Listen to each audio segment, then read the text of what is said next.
Hi, everyone. This is L.G. Holstein. I'm Senior Director for Strategic Planning in the EDF Political Affairs Shop here in Washington, D.C. Welcome to our webinar on EPA's Clean Power Plan. We believe the Clean Power Plan is a truly historic proposal in the fight against climate change. Simply stated, it will, for the first time, limit carbon emissions from fossil fuel power plants. And in so doing, it will also drive a new era in clean energy innovation here in the U.S. and promote energy efficiency and renewable power. I'm joined tonight by Vicki Patton, who's EDF's General Counsel, and I might say also a true national leader on climate and air issues. And we're delighted that all of you have taken some time out of your evening to participate in this event. Vicki leads the legal team here at EDF that's been doing so much work to fight for the Clean Power Plan so we can crack down on greenhouse gas emissions. It's a really important time to be involved in the fight for a safer climate future. Just last week, the National Oceanic and Atmospheric Administration announced some disturbing new facts, some of which you can see there right on the slide. Let me mention just one of them. Last month, the planet's atmosphere saw carbon dioxide concentrations average more than 400 parts per million for an entire month. And never before in human history has that happened. So this is serious business. Now, because carbon dioxide accumulates in the atmosphere and stays there for hundreds or even thousands of years, what we do right now and over the next few years will determine just how much worse things will get. So here's where we are. This summer, EPA will be releasing the final rules under its Clean Power Plan. Again, the plan will cut greenhouse gas emissions from old coal-burning power plants. But here's the problem. When that final plan comes out, the coal industry and their allies in Congress will do everything they can to stop it from going into effect. At that point, everyone who cares about the climate change problem will need to be ready to fight back. In tonight's presentation, we're going to cover some of the most critical elements of the plan: how it will work, the major political and legal obstacles we face, and how important it will be for you to remain engaged and involved in this fight. Vicki and I will spend about 20 minutes on the presentation section of the webinar, and that will leave at least 30 minutes plus for us to answer questions from you. Before we begin, just a couple of housekeeping announcements. If you have a question, you can enter it at any time in the Q&A box, which you should be able to see on your screen in the upper right-hand corner. Your question will go directly into the queue. If for some reason you don't see the text box, simply click on the red Q&A button at the bottom of your screen. Also, please be aware that we're recording this webinar to make it available online for those who could not join us tonight. So if you want to review it in more detail later on, you'll be able to do that on EDF's website. I know I speak for Vicki and for everyone here at EDF when we convey our sincere thanks to you for caring about climate change and for joining us tonight. So now let's get started. Vicki and I will organize our presentation by addressing 5 overarching questions about the Clean Power Plan. 1, why is the Clean Power Plan so important? 2, what happens after the rule is finalized this summer? 3, what's at stake? Why is the Clean Power Plan worth fighting for? 4, what is EDF doing to fight for the plan? And 5, most important, what can you do to help us with this vital policy and make it a win? After that, we'll go right to your questions. Vicki, let me turn it over to you now. Tell us why the Clean Power Plan is so important. Thank you, LG. Before we delve into the details of the Clean Power Plan, let me join LG in expressing my deep gratitude to you, to each one of you, for being part of this important fight. We are in a race against time to address the climate crisis, and the Clean Power Plan is pivotal. It's one of the most important climate policy initiatives of our time. The nation's fleet of fossil fuel power plants are one of the single largest sources of carbon pollution in the world, and they're far and away the single largest source of carbon pollution in our own country. EPA has a responsibility under the nation's clean air laws to address greenhouse gas pollution from these power plants. So we have both the imperative to act and the tools to act. Take a closer look at the basics of EPA's proposal. It provides for a 30% reduction in carbon pollution from fossil fuel power plants across the country to be achieved in multiple phases by 2030. For every dollar invested in complying with the Clean Power Plan, EPA estimates that our nation will realize $7 in important public health benefits. We'll take a closer look at those public health benefits in just a moment. In addition, because the Clean Power Plan provides lots of opportunities for states and power companies to generate and deliver electricity far more efficiently, it will drive down electricity bills for American families and businesses. Let's take a look at those health benefits. The nation's fleet of fossil fuel power plants are not only the single largest source of carbon pollution in the country, they're also a major source of lethal particulate pollution, of toxic mercury pollution. That means when we do put in place effective strategies to cut the carbon pollution, we'll also secure other important benefits in protecting human health from other deleterious airborne contaminants. EPA estimates that when fully implemented, the Clean Power Plan will prevent thousands of premature deaths, tens and hundreds of thousands of asthma attacks, particularly in our children who are especially vulnerable to respiratory disease. It will prevent thousands of heart attacks, hospital admissions, and hundreds of thousands of missed school and work days. It's really one of the single most important steps we can take under the nation's clean air laws to ensure healthier, longer lives for millions of Americans. It's also a critical political opportunity for our country. In the president's first term, he put in place some important protections to address climate change. Most notably, the president provided for greenhouse gas and fuel economy standards that will double the fuel efficiency of our nation's car fleet over the next 10 years. In addition, the president supported comprehensive limits on carbon pollution through new legislation. That legislation passed the House of Representatives in June of 2009, but unfortunately it did not pass the U.S. Senate.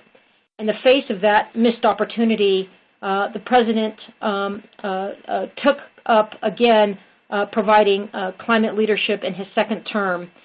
He officially announced his climate action plan to the country in June of 2013 at a remarkable address at Georgetown University. I'll never forget the announcement. Not only was the president's address a compelling call to climate action, but he also laid out a blueprint to back it up.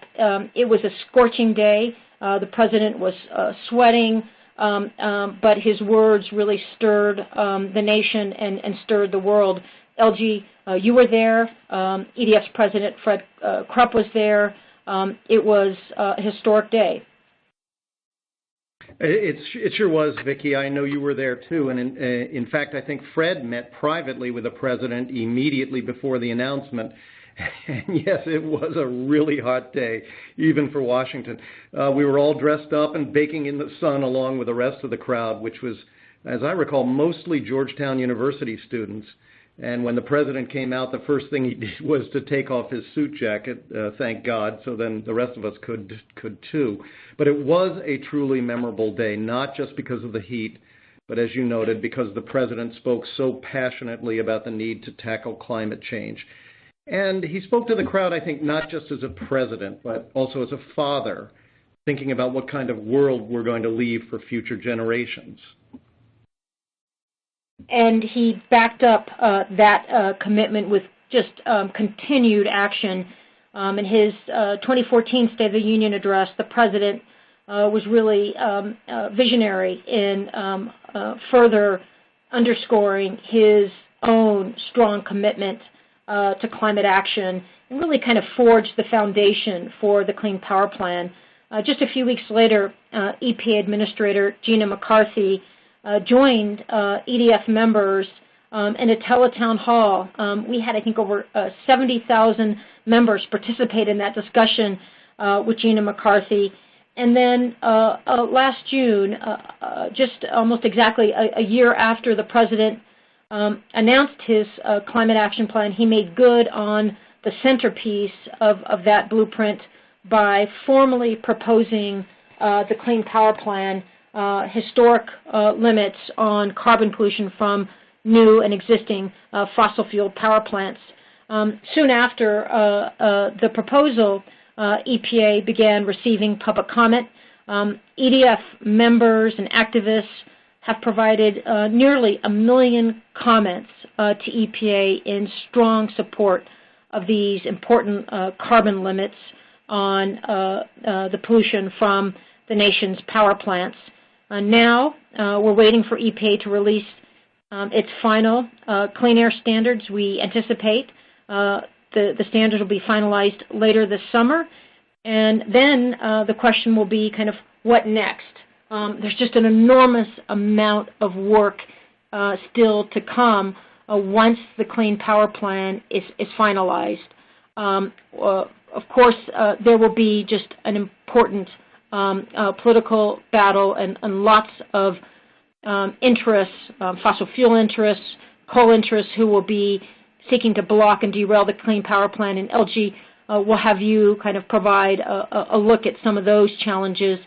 In addition, there's important regulatory work to move forward with the Clean Power Plan so we secure these enforceable limits on carbon pollution. Under the nation's clean air laws, there's a partnership with the states. And so states across the nation will have an important role in developing their own air quality management programs to carry out these limits on carbon pollution. We fully expect that EPA will put in place rigorous protective standards while also providing the states with tremendous flexibility so that states can carry out these limits, really mobilizing state prerogatives and policy priorities. It's a way for states to essentially maximize public health and other benefits while minimizing costs. The President's budget provides some real incentives for the states to participate in the Clean Power Plan, billions of dollars for states who kind of engage in a race to the top and outcompete the Clean Power Plan by achieving emissions reductions faster and more deeper than provided for under EPA standards. In addition, in those instances in which states decline to carry out their responsibilities to put in place limits on carbon pollution from power plants, we can't leave public health and environment unprotected. So EPA has a responsibility to move forward with safeguards in that event. EPA has indicated that at the same time it moves forward with final emission standards on existing power plants this summer, it will also propose a federal plan to ensure that all Americans are protected from carbon pollution. And unfortunately, LG, every step along the way, there will be those who will endeavor to derail and obstruct progress. Can you give us a sense of what those challenges look like? You bet. As most of you already know, this is a huge political fight. One of the disappointing things, I think, about the climate debate is how politically charged it has become. We all know the clean environment should not be a partisan issue. We will all have to deal with the consequences if we have runaway global warming. Democrats, Republicans, independents, we're all in this together in that sense. But still, it has become a very political issue. But there's some good news on that front. Polls show that significant majorities of the American people, roughly 2/3, support national action on climate change. And some polls even show 50% or more of Republican voters supporting action on climate. So these are promising trends in overall public sentiment, but the political opposition to meaningful climate action is still very loud and very well funded. And they're only going to get louder when the final Clean Power Plan is released in a few weeks' time. And we're expecting major challenges to come in 4 distinct areas: in Congress, in the states, in the courts, and in the media. And when I say in the media, it's everything. It's television, it's newspapers, it's radio talk shows, it's Twitter, it's blogs, you name it. So, Vicki, taking these one by one, tell us, what are we expecting in Congress? Well, gee, unfortunately, just the moment the Clean Power Plan is finalized, the clock will start on a number of lines of political attack.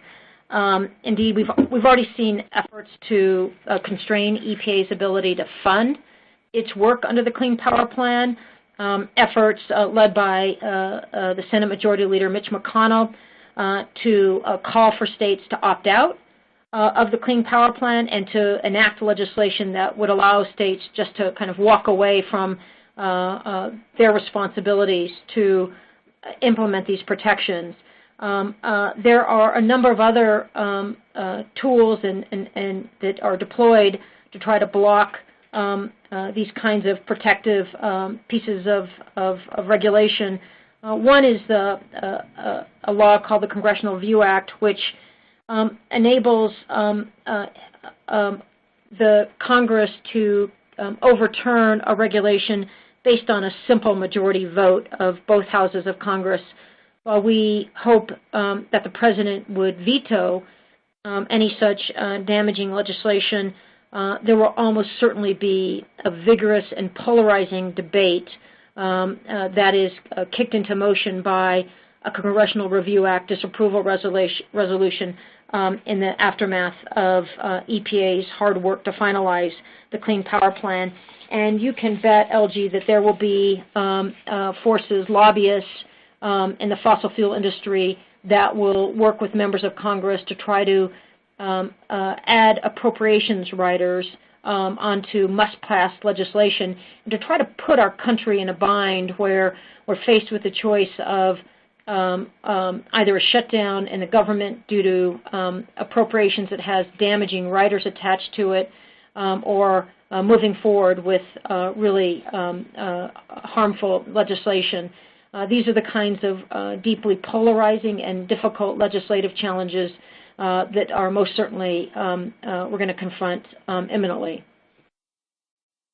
Vicki, the notion of a big fight over another possible government shutdown is just astounding, but it does give a sense of what's really at stake here and how hard both sides are going to be fighting on this thing. But I want to return to the issue for a moment that you reviewed with regard to the role of the states. They have such a great opportunity under the Clean Power Plan, and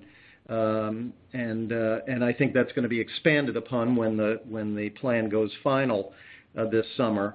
An opportunity to really shape their own destinies and comply with the limits on carbon emissions that each one of them will be taking on, but to shape their own policies in ways that are best for them. So we're already seeing a variety of responses. Some states are embracing the idea behind the Clean Power Plan. In fact, some of them have already started working with EPA to develop their plans for complying with the new rules. But unfortunately, others are digging in and preparing to file suit against the final rules. And in fact, I think over a dozen states have filed suit against EPA already to block implementation of the Clean Power Plan, and it has not even yet been finalized. Well, we here at EDF believe that the states that are more proactive will be able to shape their destinies, as I said, and be more likely to benefit than the states that hang back and resist and don't get started early to shape their plans and to work with EPA. So it's in every state's best interest to work with the Environmental Protection Agency, develop a plan that works for it, and get going in reducing these emissions. one of the most obstructive forces fighting the Clean Power Plan is the coal industry. And we're already seeing lawsuits where the coal industry is in court seeking to block the Clean Power Plan. There's a company called Murray Coal. You may sound familiar to you. Murray Coal owned a mine in Utah where, despite warnings by government safety regulators, there was just a horrific, tragic accident where a number of miners died. Murray is one of the coal companies really leading the legal attacks on the Clean Power Plan.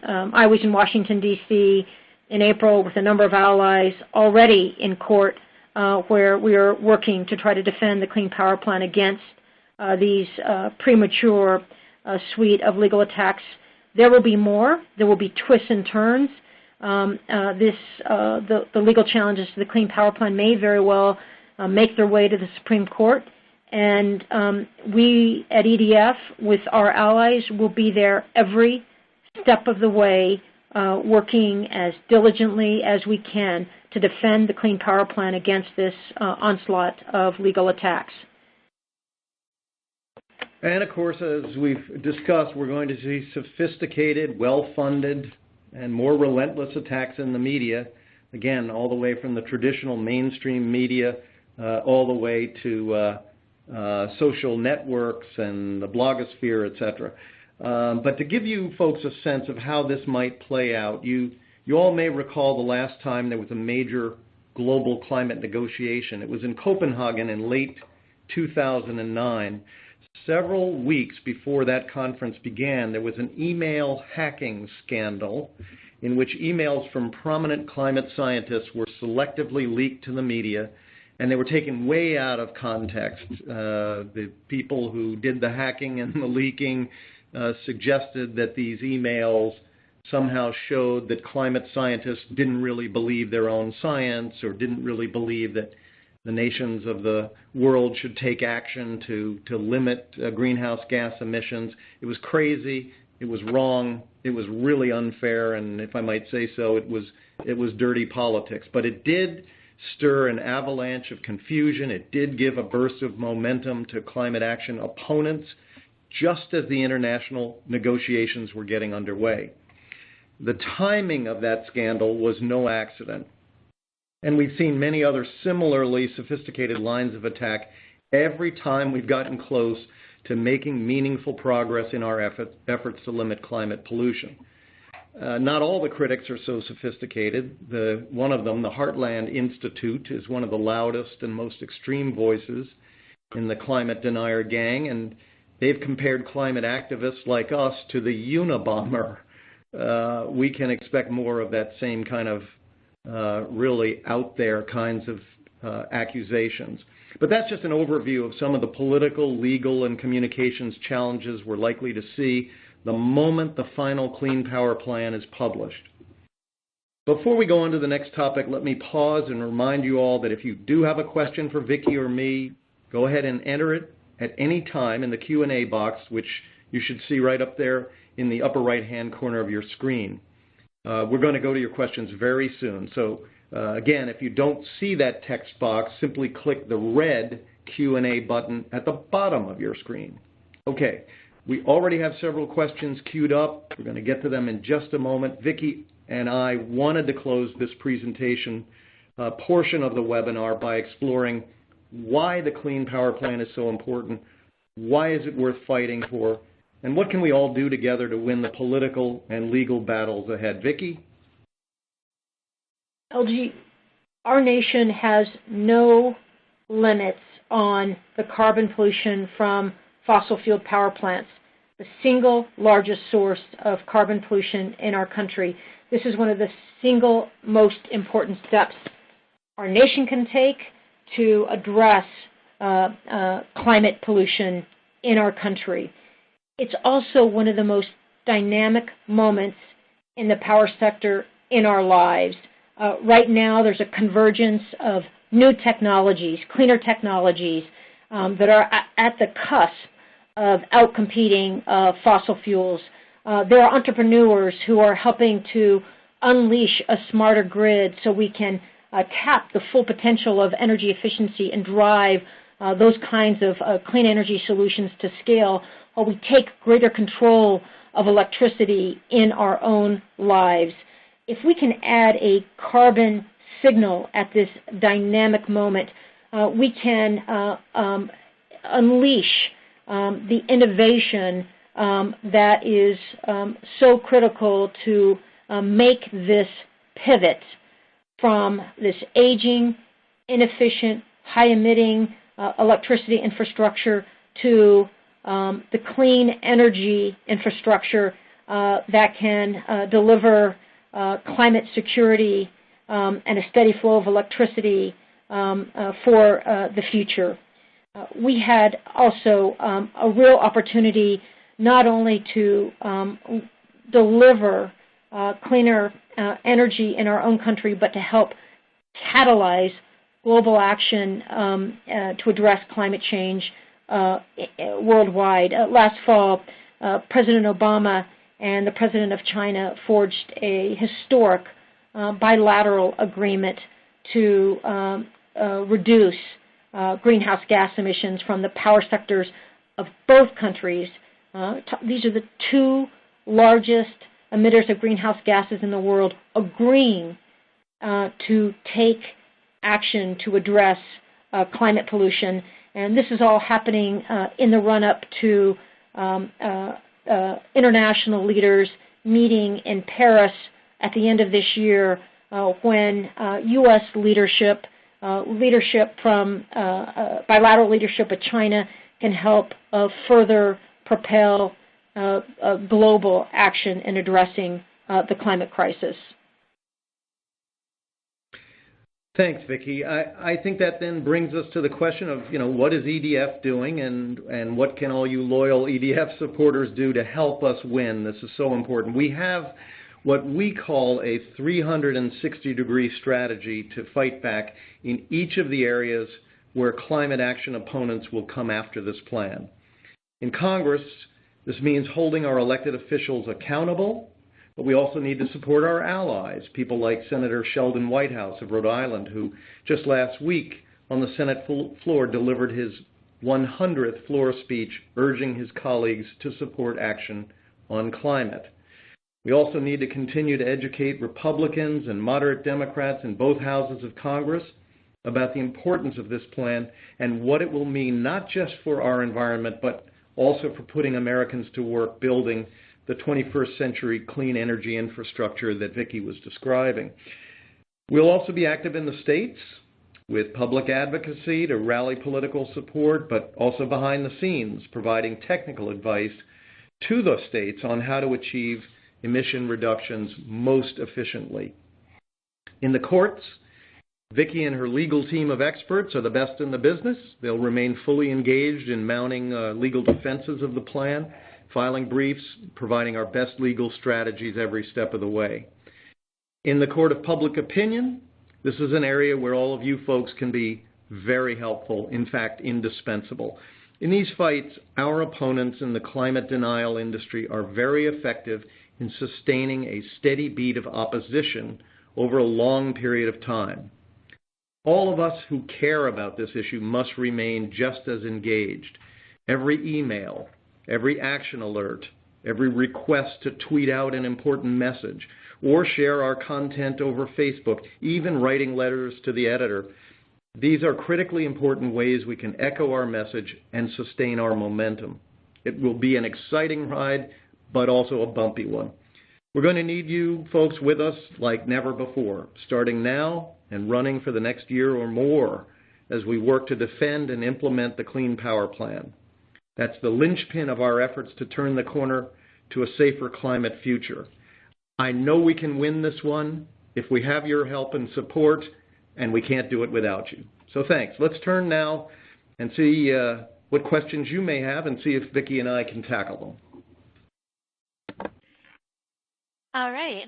We have some great questions lined up. We're going to try to answer as many as we can here tonight, but if we don't get to your question, we are saving all of them, and one of our staff will follow up with you in the next couple of days by email to make sure you get an answer. So let's dive in. Our first question is from Larry, who asks, how does the recent court decision putting a hold on President Obama's immigration executive order impact the Clean Power Plan?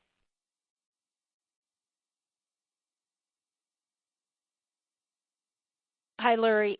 This is Vicki. The decision by the U.S. Court of Appeals for the Fifth Circuit today will, no doubt be pointed to by some as a precedent that affects the Clean Power Plan. But the Clean Power Plan itself has a very strong legal underpinning affirmed by the U.S. Supreme Court in a 2007 case called Massachusetts versus EPA. The United States Supreme Court upheld that EPA has a responsibility to address greenhouse gases under our nation's clean air laws. And then in another case called American Electric Power, the court held that the provisions that EPA is relying on here to address carbon pollution from power plants are the appropriate approach for tackling greenhouse gas emissions from existing power plants.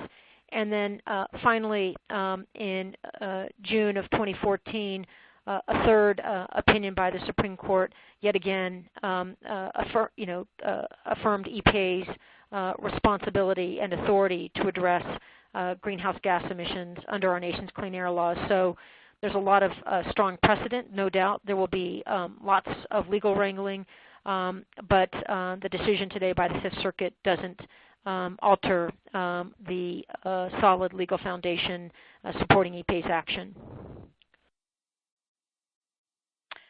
All right, our next question is from Jeff, who is asking, I know prevention is the best approach, but can you please also talk about to what degree carbon pollution is reversible and over what time frame? Let me tackle that one. This is LG. Hi, Jeff. Well, we're looking into the science of that, but so far it's a tough problem. And as I said, I think a few minutes ago in my remarks, the problem with all this CO2 coming from these power plants is that it goes up into the atmosphere and it accumulates and it accumulates and it accumulates and it stays up there for hundreds, even thousands of years. And so the result is that you get this cumulative impact on all of the systems on Earth, all the climate systems and everything that depends on those systems, and actually trying to remove CO2, although there's some scientific work going on looking at those options. The National Academy of Sciences has recently written a report. You may want to take a look at it, but they seem to cast a fair amount of doubt on whether any of those ideas would actually work or be feasible. So that's why it's so important to get started just as quickly as we can to turn the crank down, if you will, turn down the amount of emissions we've got going up into the atmosphere. That's actually a great segue into our next question from Sharon, who asks, roughly how much will inaction cost us over the next 15 years or so with regards to flooding and other damages? I'll take a crack at that, and Vicki may have some additional information. It is extremely difficult to predict, and I don't think it's wise to try to predict exactly where a particular storm will hit or a particular drought will hit. All we can say is that as the atmospheric concentrations of greenhouse gases intensify, all of these impacts, melting of polar ice sheets, for example, the droughts that we've mentioned, and of course severe storms, all of these things simply become more common. The 1,000-year storm becomes the 100-year storm. The 100-year storm becomes the 10-year storm, and so on and so forth. So putting a dollar figure on that that's worth anything is very hard to do. But what we can say is that those costs will steadily mount, and we can also say that there is nothing in the current budgeting of either the U.S. government or the state governments to suggest that we're at all prepared for those costs. Vicki, if you didn't have anything to add to that, I can go on to the next question. Sure this thing. one is Please from go ahead. John. Oh, sorry. He actually had a question about this slide I'll bring back up for you all. He says the data you provide on the benefits, is this per year, per month, or what's the time frame given here? Vicki? John, those are annual benefits that will be realized upon full implementation. So as the Clean Power Plan is implemented over time, each year we carry it out, we will begin approaching securing those benefits, and then by 2030, those will be the annual benefits that we will realize then and going forward.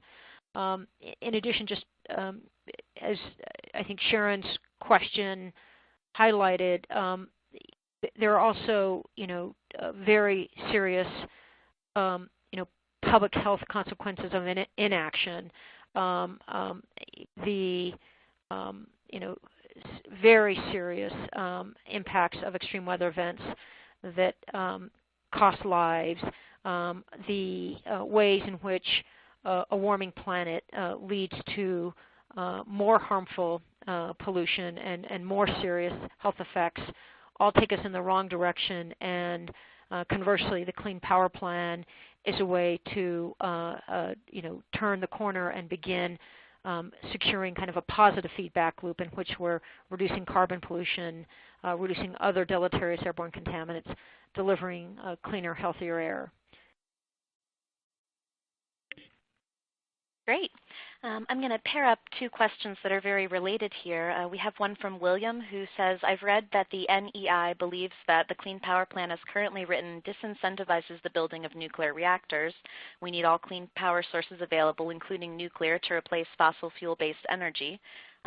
Please embrace nuclear power. And then Priyanka also asks if the Clean Power Plan adequately allows for a diverse portfolio of non-carbon energy sources, and what improvements has EDF proposed through its comments?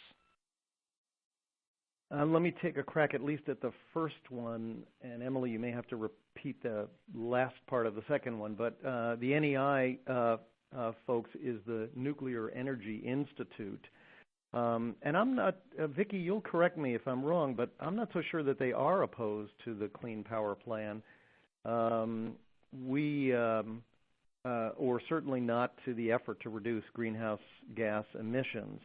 It's true that some of their members, who are utilities, which may have both nuclear plants and coal plants, may be grumbling. But I actually went over and met with the Nuclear Energy Institute, I'm going to say 3 or 4 weeks ago. Their headquarters is here in D.C., and they were actually saying some very positive things about the need to attack climate change and the contributions that they think that nuclear power can make to a cleaner environment. Now, Environmental Defense Fund is absolutely not reflexively opposed to nuclear power. We understand nuclear is an important part. It's about 20% of our electricity in the United States. We have about 110 plants operating in the country, or maybe it's down to 103 now.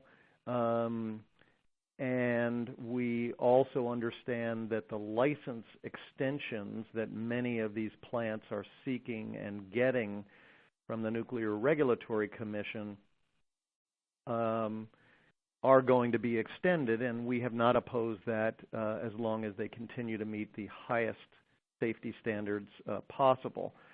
So we understand that nuclear power is part of a clean energy portfolio, but it's not the long-term answer in all likelihood, just because it's just so expensive to build new nuclear power plants. There are a couple under construction now, but they've gotten some government financial support, and as well as some financial support from their state legislatures.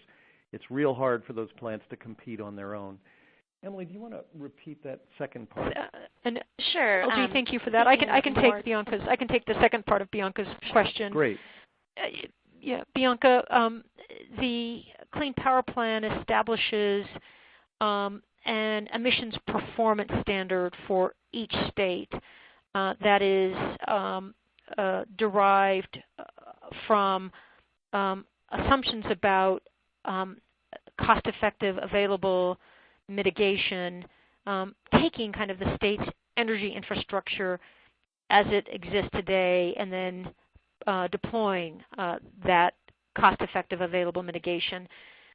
EPA then, derives a carbon intensity standard that is truly just an emissions performance standard, and the states that develop their own plans have tremendous flexibility to rely on any number of solutions, including but not at all limited to the forms of mitigation that EPA assumed in deriving the performance standards. So, for example, there are states that have effectively deployed building codes to help slow the growth in greenhouse gas emissions from power plants.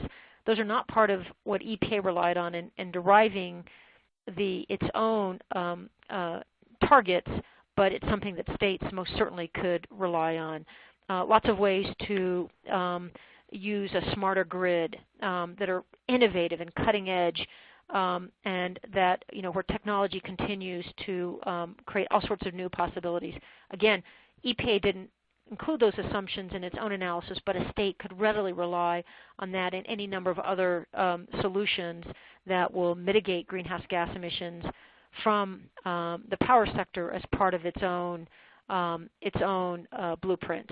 So the states have tremendous flexibility in deploying and mobilizing any number of low and zero carbon solutions as part of their own plans, and all the more reason for the states to roll up their sleeves and step up and help put together plans that can reflect states' policies and prerogatives. Great. Our next question might be my favorite one so far. John asks, can we direct gifts to EDF that will be used specifically for the 360-degree defensive strategy?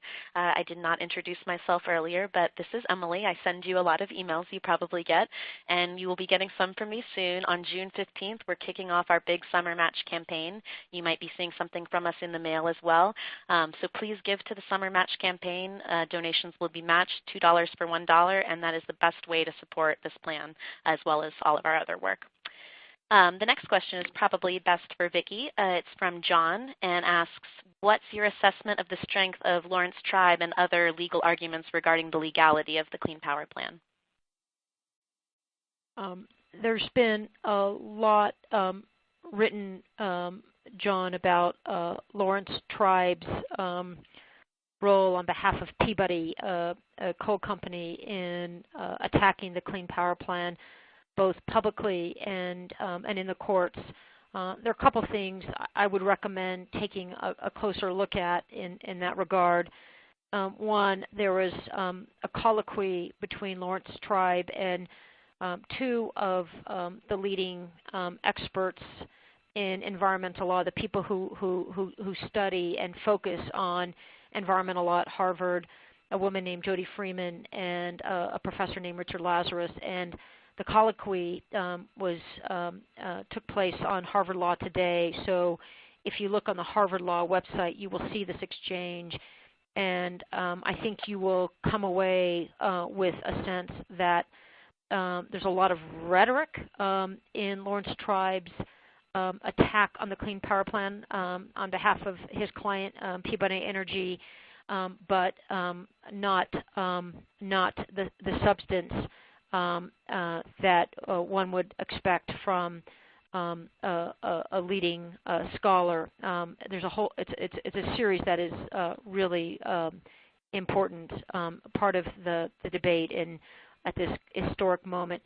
In addition, there was an op-ed in the New York Times penned by NYU Law Dean Emeritus Richard Revesz, who really kind of eviscerates Lawrence Tribe's constitutional attacks on the Clean Power Plan and posits, I think properly, that really what Lawrence Tribe is doing is making arguments that really aren't designed and aimed for a court of law, but are designed to be deployed in the political arena to help bolster the political attacks on the Clean Power Plan. And I would recommend taking a look at that. I think both of those those views by really leading experts in environmental law and people who have extraordinary experience in studying and working on the nation's clean air laws,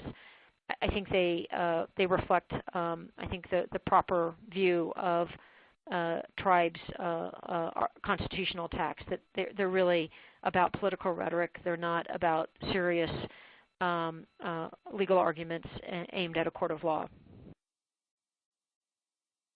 Thank you. Our next question is from Carm, who wants to know, what about these claims that workers will lose their jobs? Well, this is LG. This one really gets under my skin, to be honest.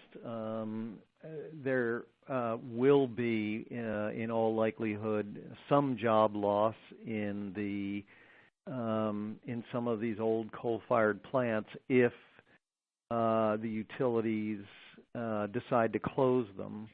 And I must note that there have been dozens of coal-fired plants closed or slated for closure already, driven by market forces, because natural gas now is so plentiful as a source for generating electricity that many companies are finding it much easier to switch over to natural gas. So many of these jobs in transition are the result of market forces.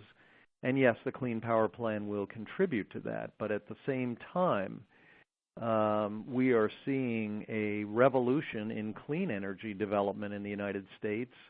Renewable energy sources are the fastest growing sources of new electrical generation. And under the Clean Power Plan, as Vicki described earlier, there will be many incentives for states to innovate, to use energy efficiency, to use renewable energy, microgrids, smart grids, all of the things that contribute to a much more reliable, flexible, and resilient electrical grid.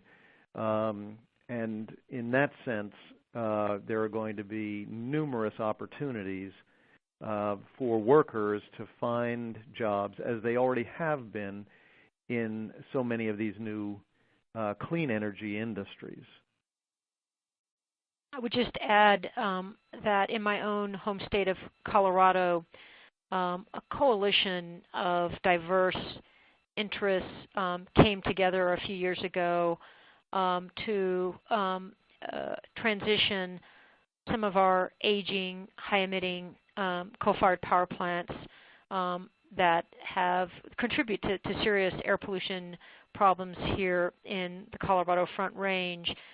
At the same time, the state was making big, important commitments to cleaner energy, more wind, more solar, and putting in place programs in a number of universities and community colleges to provide training. And as part of that legislation, government leaders together with power company officials and leaders in the labor community and the environmental community forged an approach that ensured that the transition was handled in a way that no single person lost a job, that the transition from this aging infrastructure to clean, modern, reliable power was smooth and effective. And it's one of the reasons that the opportunity for states to roll up their sleeves and put together their own plans is so important. And it's also one of the reasons it's so paradoxical that there are some in Congress who, as their first effort to try to block the Clean Power Plan, are asking states not to lead, not to forge their own homegrown solutions that can provide for these kinds of really carefully tailored blueprints. Our next question is from Harvey, who says, in North Carolina, the governor and the DENR are stalling on developing their plan and arguing they should wait until litigation is resolved first. Is EDF confident that the courts won't allow states to ignore the final rule while the litigation goes on, likely for 4 to 5 years?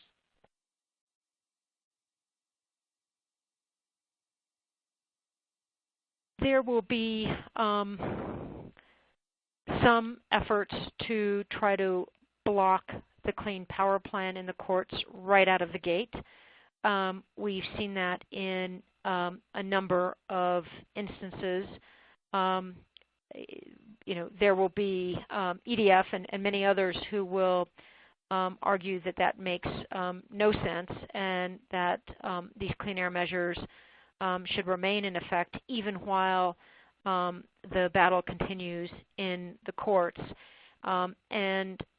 One of the things that's really important about having well-designed and thoughtful compliance deadlines is ensuring that our nation realizes the benefits of cleaner, healthier air and safer energy really from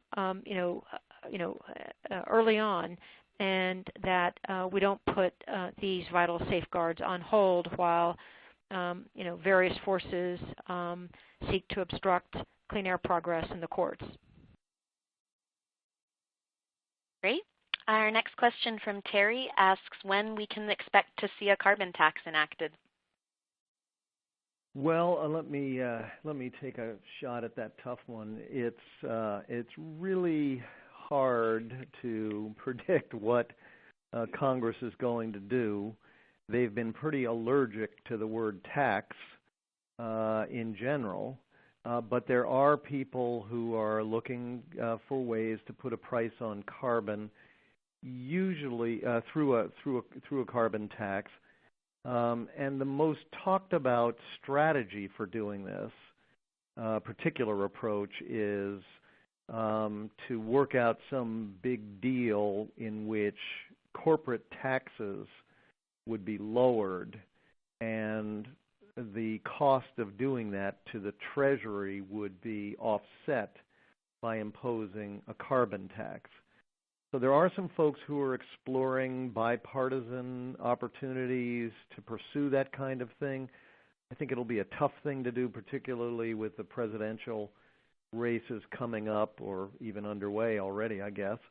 But there are people working on that particular approach. We're very, very focused, I should say, on the Clean Power Plan right now because it is a solution that is very near at hand, and we need solutions, as Vicki and I were both saying earlier, because time is really of the essence. So it may happen. There may be votes for it at some point. Right now there probably are not. There are people working on it. EDF is really heavily focused on the Clean Power Plan, but we would certainly be very interested if such an idea as a carbon tax gained some traction. Great. A lot of questions from folks asking about what they can do to make a difference. This one is from Donna, who asks, I live in a conservative-dominated congressional and state legislative district. What actions can I take locally that could sway these diehard climate change deniers? Well, I'll mention one or two in particular. Our website at Environmental Defense Fund, EDF.org, is full of lots of facts and figures, and letters to the editor matter. They really do get the attention, particularly of thoughtful people, and I think it's really important, especially in conservative areas, to kind of hold up our end of the argument, if you will, because too often there's just nonsense out there about all the horrible things that will happen if we try to actually change the way we dump all this pollution into the atmosphere. We also have another organization we often mention, which is just a terrific group, and they're called the Moms Clean Air Force, the Moms Clean Air Force, and they specialize in working at the local level. They are a network, just as their name suggests, of mostly of mothers, but I think they have some fathers on board now, and they are getting more and more active at the local level. So check them out online as well. Vicki, did I leave out any suggestions? I think those are just terrific suggestions. One of the things that we'll do following up on this call is also provide some links and information about some of the responses to some of the attacks that we're seeing on the Clean Power Plan. Everything from describing its tremendous flexibility to its refuting some of the claims that folks like Lawrence Tribe are making. One of the strengths of the Clean Power Plan to keep top of mind in all of our efforts together is the public health benefits. The Clean Power Plan will deliver healthier and longer lives for our communities and our families. And one of the things that EDF stands for and that Moms Clean Air Force also represents is that there's a lot that unites us. And one of the things that unites us, whether we live in a red, purple, or blue state, is our strong commitment as Americans to clean air. And so we need to keep a focus on, the aspects of the Clean Power Plan that bring us all together and unite us. Great, and there are several questions from folks asking about EDF providing materials just like that, so I'm happy to say we will be sending those out over the coming days and weeks. I think this is probably going to be our last question for tonight. Again, if we didn't get to yours, we do have them all saved here, and we'll be following up with you by email over the next couple of days. This last question is from Catherine, who says, of course, I completely agree that the EPA's Clean Power Plan is an essential starting point, but I saw an analysis that this plan will accomplish at best 15% of what we need. Is EDF involved in any proposals to go even further? Vicki, would you like to take that one? Catherine, we need to go further, faster, and there are a whole host of ways that we are trying to accelerate the pace and scope of change. One way is we have a clean energy program that is focused in a number of states that collectively comprise over 50% of our nation's electricity market. And those states are developing and pioneering new clean energy solutions that can do just that, get us further, faster, kind of unleashing kind of the full potential of clean energy. There are states and power companies right now that are acquiring wind and solar at prices that outcompete fossil fuels. Once we make that pivot on a larger scale, the pace and scope of change will only accelerate. And then the other critical thing we're doing is, beginning to really develop the conversation in America in the middle, in the center, working with a whole bunch of diverse voices, so that as we look over the horizon at a presidential election, that presidential election will ensure that the imperative to address climate security for our nation and the world is not a side issue, but a critical issue that is front and center, whether you're a candidate for any party, because all Americans should care deeply about the climate security of our nation, and that's how we need to start rebuilding the conversation in America to secure lasting progress and comprehensive solutions. Well, thank you so much. I think we're just about running out of time here. There's so many more good questions we couldn't get to, but if LG or Vicki would like to say any last goodbyes, final words. Well, this is LG. I just wanted to thank everybody for joining the webinar tonight. You can tell from our the way we're speaking about this, we really do believe this is going to be a critical, a pivotal fight in bringing down these greenhouse gas emissions. And thank you so much for your interest. And as I said earlier, we can't possibly win this battle without you. So stay in tune, stay involved, keep checking our website. We will be communicating with you. Thank you. Thank you all so very much.